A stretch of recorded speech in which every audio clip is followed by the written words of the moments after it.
Welcome to Mother Vlog. So hello everyone, जय श्री श्याम। कैसे हैं आप सब लोग। मैंने अपने पिछले ब्लॉग में बताया था कि आज हम किसी स्पेशल मंदिर जा रहे हैं दर्शन के लिए।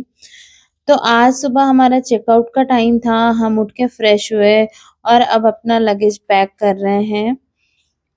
और ज़रा ये व्यू देखिए, हमारे रूम से कितना सुंदर है। बिल्कुल ऐसा लगता है जैसे गाँव के बीच में हो। चारों तरफ शांति ही शांति, ना कोई शोर ना और अब भीड़, हम आ बस गए हैं सुकून। ब्रेकफास्ट करने के लिए यहाँ के कैफेटेरिया में। और जैसे कि मैंने आपको पहले भी बताया था कि इस होटल में कैफेटेरिया की फैसिलिटी भी अवेलेबल है और यहाँ आप अपनी पसंद की चीज़ें बनवा सकते हो। वैसे मेरे पति को आलू के पराठे बहुत ही ज़्यादा पसंद है, तो आज हमने वही ऑर्डर किया, गरमा गरम पराठा ऊपर से मक्खन। सच में बताऊँ, बहुत और ही मैं टेस्टी आपको थे। बता दूं कि कल रात से मेरी तबीयत थोड़ी ख़राब हो गई है। कल रात से ही मुझे काफ़ी ज़्यादा हेडेक था और सुबह होते ही वोमिटिंग स्टार्ट हो गई, साथ ही फीवर भी था। इस वजह से आज मैं थोड़ी शांत हूँ, थोड़ा कम बोल रही हूँ। लेकिन कहते हैं ना, जब मन और शरीर दोनों थक जाते हैं तब भगवान का दर्शन ही सबसे बड़ा सहारा होता है। तो तबीयत थोड़ी-सी खराब होने के बावजूद आज का दर्शन मैं मिस नहीं कर सकती।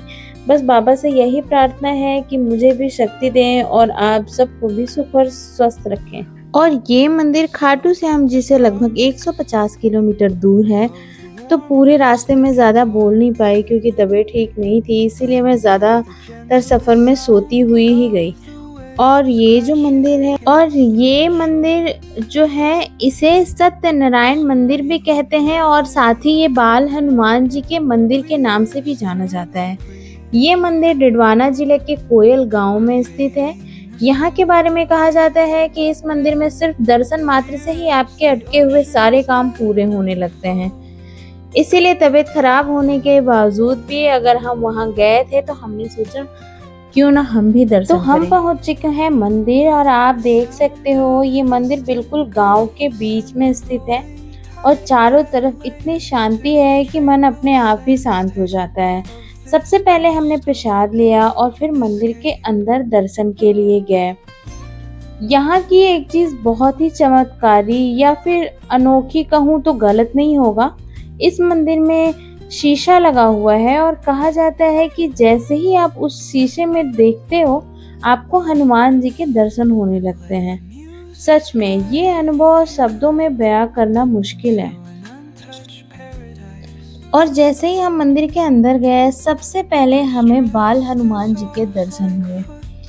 उनके बिल्कुल सामने सत्यनारायण भगवान जी की सुंदर सी मूर्ति स्थापित है। उसके बाद पंडित जी ने हमें वहां बिठाया, मंदिर के इतिहास और महत्व के बारे में बताया और पूरी श्रद्धा के साथ सब कुछ समझाया। फिर पंडित जी ने कहा, अब आप दर्शन कर लीजिए। और सच में उस पर जो सुकून।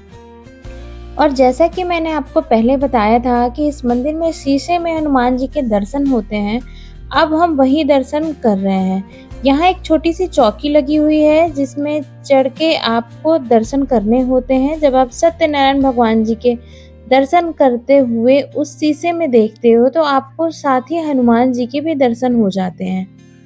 मतलब यहाँ आप एक ही पल में सबके दर्शन कर सकते हो। सच में ये अनुभव दिल को छू जाता है और मन को एक अलग ही शांति मिलती है।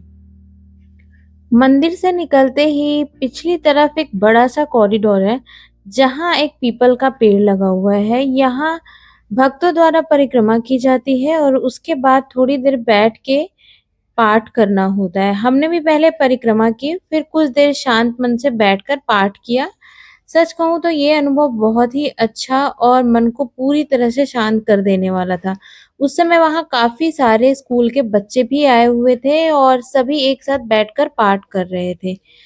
बच्चों की आवाज़ में भक्ति और श्रद्धा देखकर मन और भी ज़्यादा खुश हो गया। और जब हम दर्शन करके मंदिर से निकले तो हमें एक और मंदिर के दर्शन के लिए जाना था, जो कि बहुत ही प्रसिद्ध मंदिर है और आप भी अच्छी तरह से जानते होंगे। हम जा रहे हैं सालासर बालाजी के दर्शन के लिए। आज सैटरडे भी है और ऐसे दिन हनुमान जी के दर्शन मिलना सच में बहुत ही विशेष माना जाता है। इस वक्त हम खुद को बहुत ही ब्लेस्ड फील कर रहे हैं। आज सुबह हमने ब्रेकफास्ट तो किया था, लेकिन अभी तक भूख का बिल्कुल एहसास नहीं हो रहा। शायद ये भी बाबा की कृपा ही है। और अब हम मंदिर पहुंच चुके हैं। आप देख सकते हो यहाँ कितना ज़्यादा क्राउड है। लेकिन जब बालाजी ने बुलाया है तो दर्शन तो करेंगे ही, भीड़ हो या मुश्किल।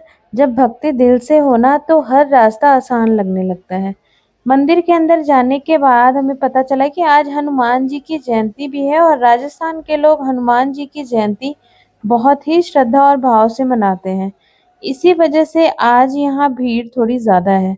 इस पवित्र दिन पर सालासर बालाजी के दर्शन मिलना ही सच में खुद को बहुत ही भाग्यशाली महसूस करवाता है। सियापति रामचंद्र महाराज की सियापति रामचंद्र महाराज की सलासर धाम की सलासर धाम की। और अब जब दर्शन हो गए तो हमने प्रसाद पाया और उसके बाद तो भूख इतनी तेज लगने लगी कि सच में कुछ समझ ही नहीं आ रहा था। वैसे राजस्थान में हर जगह कचौरी और कढ़ी बहुत ज़्यादा मिलता है, लेकिन मुझे ये दोनों ज़्यादा पसंद नहीं है। तो फिर हमने सिंपल सा डिसीजन लिया और मैगी ऑर्डर कर ली। खाना खाने के बाद हमने वहां से घर की तरफ निकलने का और जैसा फैसला कि मैंने लिया। आपको बताया था, आज हनुमान जी की जयंती है। रास्ते में आप देख सकते हो सबके हाथ में भगवा झंडा है और बहुत सारे लोग पैदल यात्रा करते हुए आगे बढ़ रहे हैं। ये सब भक्त सालासर बालाजी के दर्शन के लिए जा रहे हैं। इन भक्तों का विश्वास, श्रद्धा और बालाजी के लिए उनकी।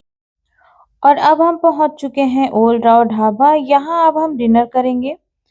इस ढाबे की एक बात मुझे हमेशा अच्छी लगती है, जब भी आप यहाँ आओगे ना कुछ सेलिब्रेशन चलता ही रहता है। आज भी यहाँ का माहौल बिल्कुल वैसा ही है। सब लोग डांस कर रहे हैं, बच्चे फुल एंजॉय कर रहे हैं। लेकिन सच बताऊं, हम आज काफी थके हुए हैं। तो बस अब शांति से खाना खाएंगे और बस घर के तरफ निकल जाएंगे।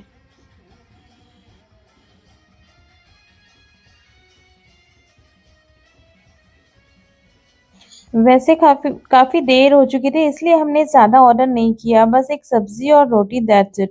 खाना सिंपल था, लेकिन दिन भर का सफ़र के बाद बिल्कुल परफेक्ट लगा। फिर जब हम बाहर निकले तो हमने जलेबी और रबड़ी ली और सच बताऊँ बहुत ही ज़्यादा यम्मी थी। अगर आपको कभी यहाँ आना हो तो आप भी इसे ज़रूर टेस्ट करना। बस आज के लिए इतना ही, मिलते हैं नेक्स्ट ब्लॉग में। चैनल को सब्सक्राइब करना और वीडियो को लाइक करना बिल्कुल मत भूलिएगा। और तब तक के लिए बाय बाय, टेक केयर।